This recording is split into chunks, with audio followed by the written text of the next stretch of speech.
He hit his head and died. Spider-Man literally bonked his head and freaking died. Spider-Man is no stranger to death. In the infinite amount of universe he exists, he's died in a lot, and I mean a lot. Fighting Inheritors, fighting Thanos, fighting Kingpin. Hell, the man is no stranger to giving his life for the cause. But today we're going to talk and look at the lamest ways Spider-Man has died in comics. Sadly, there's been quite a few of those, so let's just jump right into it. Days of Future Past, number 1, 2023. In an alternate universe, mutants are somehow even more hated than in 616, the mainline universe.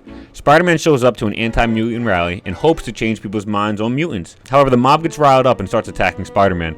People grabbing him and holding him back, bottles are being slammed against his face, people are punching him, and they kill him. Yep, Spider-Man literally dies to an angry mob, doesn't even go down swinging. The man who literally has to roll with punches in order for thugs to not break their hands on his skin was killed by an angry mob.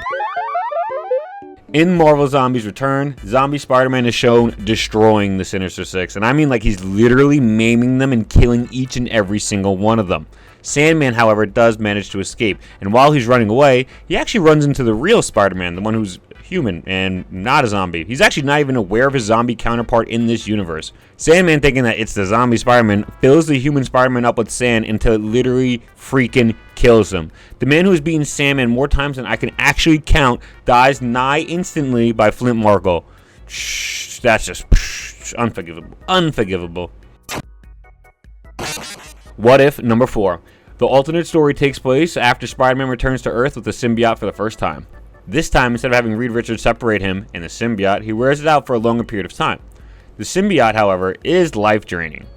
After slowly sucking all of Peter's life force, it leaves him in the shell of an old man and latches onto Hulk due to the large life force and energy that he has.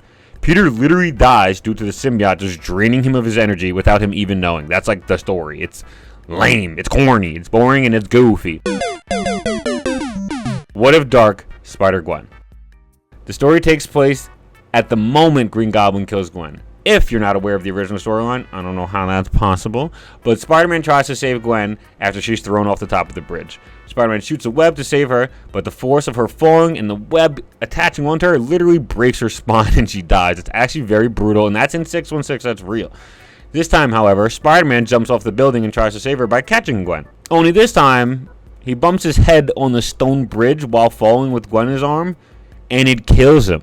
He gets bumped on the noggin and he dies. Please God, that's so lame. Spider-Man number 17. As corny as every other story we talked about was, they were all set in their own respective universes. None of them were set in the mainline 616 aside from this story.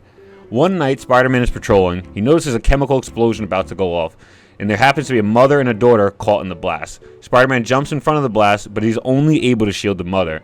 So Spider-Man and the little girl both die. Now, pretty serious, pretty sad storyline, right? But this is where it starts to get a little weird. It is actually revealed that Thanos planned all of that to happen.